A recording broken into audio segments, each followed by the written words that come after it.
Alright guys, I'm going to do another video of the Jeep Tesla conversion project. Last video I kind of showed a shop in sort of chaos. Had a whole bunch of things going on. Everything's waiting on something else to get finished. I have made some progress. I also suggested that if you can't keep track of all those things in your brain, that you should take a list.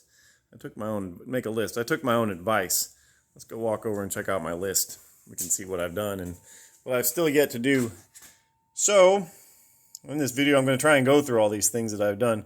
So on top of the list, no particular order, was I needed to make the mounts and install the throttle pedal, needed to install the vacuum lines, and I had to adjust a fitting to, the fittings were greater than 3/8 of an inch, so the hose wouldn't fit over it, so I had to take that and lay that down.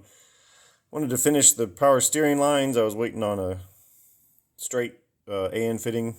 Wanted to do the cover plates for where the clutch master cylinder was in the bulkhead and also where the throttle cable came out.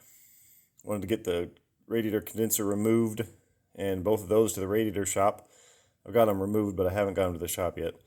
Wanted to get the rear bumper installed, shocks and sway bar installed. The parking brake attach points still need beefed up, but I can't do that until the motor's out again. The front differential cover was leaking, so today actually I fixed that, I hope. And I've still got the battery boxes to do and the 12-volt wiring. So let's start in here. So there we go. This is the throttle pedal that Tesla drive units use. It's actually out of a Ford Focus, believe it or not. So all I've got here, you can't really see it, and I don't have my drop light because the light went out, but anyway, wonder if I can I make my light come on? Can't turn on flashlight because it's playing a video. Well, hell. Anyway, so basically it's just a piece of metal that the throttle pedal bolts to with a couple standoffs that just get it to the right distance from and level with the bulkhead throttle or the firewall. So there it is. It's pretty easy.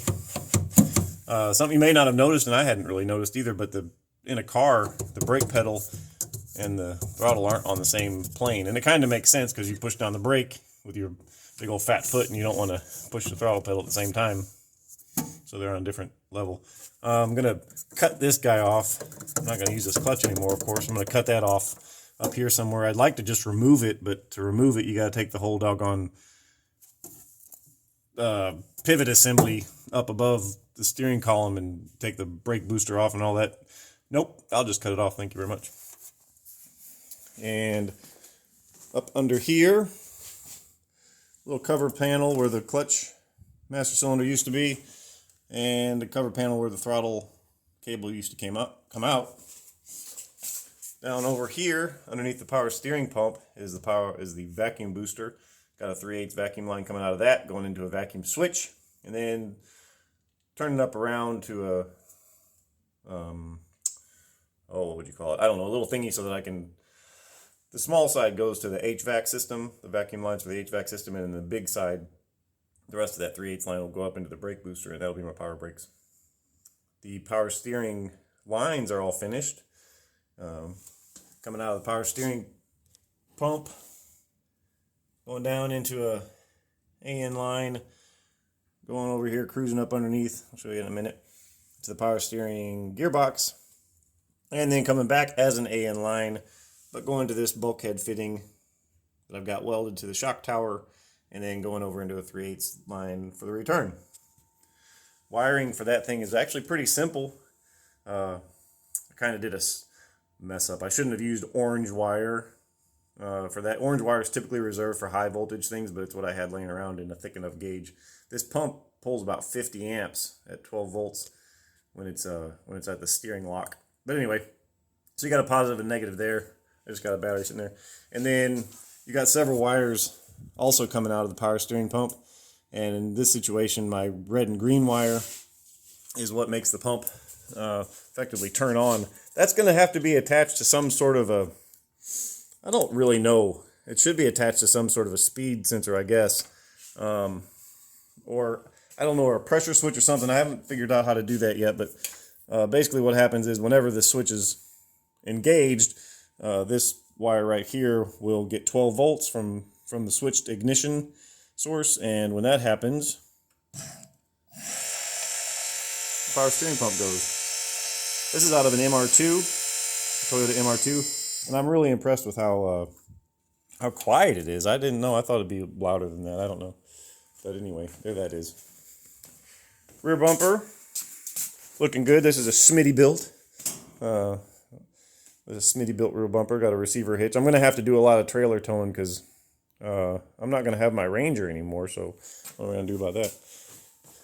Sway bars and shocks are installed. I got a little bit of a problem with these shocks. I think Ironworks gave me the wrong ones because you may or may not be able to see that, but I've only got about 1 inch of travel for that shock, while the bump stops for the actual frame to hit the rear differential are about 6 inches or so. So I think they may have given me the wrong shocks. I'm going to have to call them on that. Front shocks are a little bit better, but you see I still got, a good 6 or 8 inches of bump stop travel, but I've only got about, 4 or 5 inches of shock travel, so that's no good. We'll have to deal with that. Sway bar link disconnects. Probably never use those, to be honest. Maybe, but probably not. Sway bars installed. And let's see, what else? I still haven't figured out my instrument cluster. I'm still not really sure what I'm going to do with that. But anywho, thought I'd just give you kind of a quick little update. It's been pretty good going here. I got to find a radiator shop that can clean out my condenser and evaporator. It had all kinds of goop in it. But yeah, you see the dashboard still all torn apart and in the back. But that's that. Oh yeah, one last thing.